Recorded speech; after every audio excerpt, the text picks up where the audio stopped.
Praise the Lord. ലൂക്കോസ് എഴുതിയ സുവിശേഷം 5-ാം അധ്യായം. അവൻ ഗന്നസരേത്ത് തടാകത്തിൻ്റെ കരയിൽ നിൽക്കുമ്പോൾ പുരുഷാരം ദൈവവചനം കേൾക്കേണ്ടതിന് അവനെ തിക്കിക്കൊണ്ടിരിക്കയിൽ 2 പടക് കരയ്ക്ക് അടുത്ത് നിൽക്കുന്നത് അവൻ കണ്ടു. അവയിൽ നിന്ന് മീൻപിടിക്കാർ ഇറങ്ങി വല കഴുകുകയായിരുന്നു. ആ പടകുകളിൽ ശീമോനുള്ളതായ ഒന്നിൽ അവൻ കയറി കരയിൽ നിന്ന് അല്പം നീക്കേണം എന്ന് അവനോട് അപേക്ഷിച്ചു. അങ്ങനെ അവൻ പടകിൽ ഇരുന്നു പുരുഷാരത്തെ ഉപദേശിച്ചു. സംസാരിച്ചു തീർന്നപ്പോൾ അവൻ ശിമോനോട് ആഴത്തിലേക്ക് നീക്കി മീൻപിടുത്തത്തിന് വല ഇറക്കുവീൻ എന്ന് പറഞ്ഞു. അതിന് ശിമോൻ, നാഥ, ഞങ്ങൾ രാത്രി മുഴുവനും അധ്വാനിച്ചിട്ടും ഒന്നും കിട്ടിയില്ല. എങ്കിലും നിന്റെ വാക്കിന് ഞാൻ വല ഇറക്കാം എന്നുത്തരം പറഞ്ഞു. അവർ അങ്ങനെ ചെയ്തപ്പോൾ പെരുത്ത മീൻകൂട്ടം അകപ്പെട്ട് വല കീറാറായി. അവൻ മറ്റേ പടകിലുള്ള കൂട്ടാളികൾ വന്ന് സഹായിപ്പാൻ അവരെ മാടി വിളിച്ചു. അവർ വന്ന് പടക് 2 മുങ്ങുമാറാകുവോളം നിറച്ചു. ശിമോൻ പത്രോസ് അത് കണ്ടിട്ട് യേശുവിൻ്റെ കാൽക്കൽ വീണു. കർത്താവേ, ഞാൻ പാപിയായ മനുഷ്യനാകൊണ്ട് എന്നെ വിട്ടു പോകണമേ എന്ന് പറഞ്ഞു.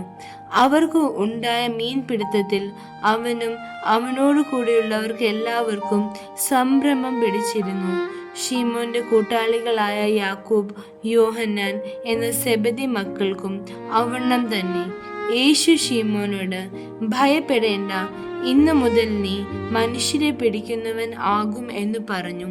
പിന്നെ അവർ പടകുകളെ കരയ്ക്ക് അടുപ്പിച്ചിട്ട് സകലവും വിട്ട് അവനെ അനുഗമിച്ചു. അവൻ ഒരു പട്ടണത്തിൽ ഇരിക്കുമ്പോൾ കുഷ്ഠം നിറഞ്ഞൊരു മനുഷ്യൻ യേശുവിനെ കണ്ട് കവിണ്ണു വീണു. കർത്താവേ, നിനക്ക് മനസ്സുണ്ടെങ്കിൽ എന്നെ ശുദ്ധമാക്കുവാൻ കഴിയും എന്ന് അവനോട് അപേക്ഷിച്ചു. യേശു കൈ നീട്ടി അവനെ തൊട്ടു. എനിക്ക് മനസ്സുണ്ട്, ശുദ്ധമാകാ എന്ന് പറഞ്ഞു. ഉടനെ കുഷ്ഠം അവനെ വിട്ടുമാറി. അവൻ അവനോട്, ഇത് ആരോടും പറയരുത്, എന്നാൽ പോയി നിന്നെ തന്നെ പുരോഹിതനെ കാണിച്ച് അവർക്ക് സാക്ഷ്യത്തിനായി മോശെ കൽപ്പിച്ചതുപോലെ നിന്റെ ശുദ്ധീകരണത്തിനുള്ള വഴിപാട് അർപ്പിക്ക എന്ന് അവനോട് കൽപ്പിച്ചു. എന്നാൽ അവനെക്കുറിച്ചുള്ള വർത്തമാനം അധികം പരന്നു.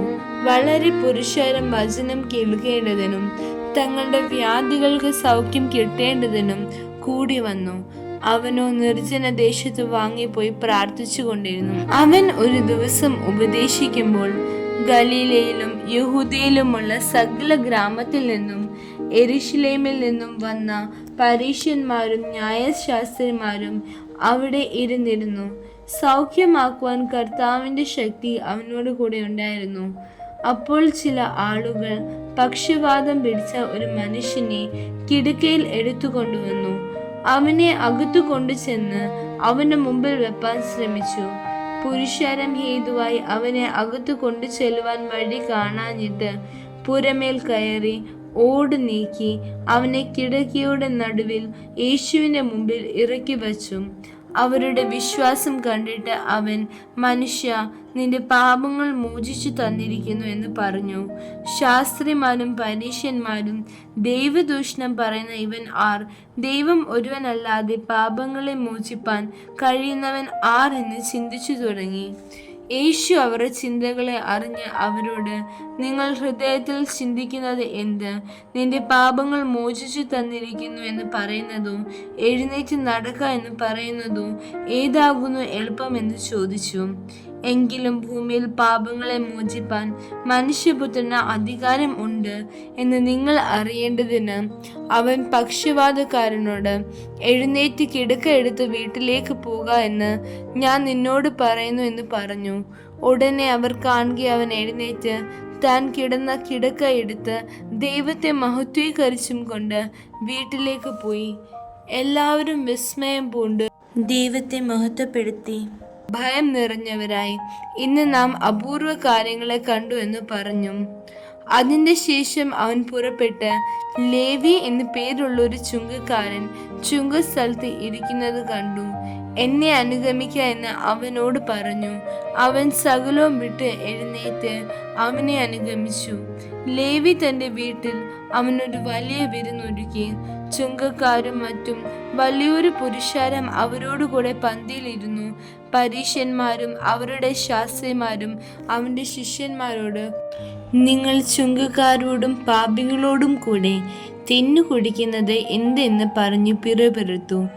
യേശു അവരോട്, ദീനക്കാർക്കല്ലാതെ സൗഖ്യമുള്ളവർക്ക് വൈദ്യനെ കൊണ്ട് ആവശ്യമില്ല. ഞാൻ നീതിമാന്മാരെ അല്ല, പാപികളെ അത്രേ മാനസാന്തരത്തിന് വിളിപ്പാൻ വന്നിരിക്കുന്നത് എന്നുത്തരം പറഞ്ഞു. അവർ അവനോട്, യോഹന്നാന്റെ ശിഷ്യന്മാർ കൂടെ കൂടെ ഉപവസിച്ച് പ്രാർത്ഥന കഴിച്ചു വരുന്നു, പരീശന്മാരും ശിഷ്യന്മാരും അങ്ങനെ തന്നെ ചെയ്യുന്നു, നിന്റെ ശിഷ്യന്മാരോ തിന്നുകയും കുടിക്കുകയും ചെയ്യുന്നു എന്ന് പറഞ്ഞു. യേശു അവരോട്, മണവാളൻ തോഴ്മക്കാരോട് കൂടെ ഉള്ളപ്പോൾ അവരെ ഉപവാസം ചെയ്യിപ്പാൻ കഴിയുമോ? മണവാളൻ അവരെ വിട്ടു പിരിയേണ്ടുന്ന കാലം വരും, അന്ന് ആ കാലത്ത് അവർ ഉപവസിക്കും എന്ന് പറഞ്ഞു. ഒരു ഉപമയും അവരോട് പറഞ്ഞു. ആരും കോടിത്തുണി കണ്ടം കീറിയെടുത്ത് പഴയ വസ്ത്രത്തോട് ചേർത്ത് തുന്നുമാറില്ല. തുന്നിയാലോ പുതിയത് കീറുകയും പുതിയ കണ്ടം പഴയതിനോട് ചേരാതിരിക്കുകയും ചെയ്യും. ആരും പുതുവീഞ്ഞ് പഴയ തുരുത്തിൽ പകരുമാറില്ല. പകർന്നാൽ പുതുവീഞ്ഞ് തുരുത്തിയെ പൊളിച്ച് ഒഴുകിപ്പോകും, തുരുത്തിയും നശിച്ചു പോകും. പുതുവീഞ്ഞ് പുതിയ തുരുത്തിയിൽ അത്രേ പകർന്നു വയ്ക്കേണ്ടത്. പിന്നെ പഴയത് കുടിച്ചിട്ട് ആരും പുതിയത് ഉടനെ ആഗ്രഹിക്കുന്നില്ല, പഴയത് ഏറെ നല്ലത് എന്ന് പറയും. ആമേൻ.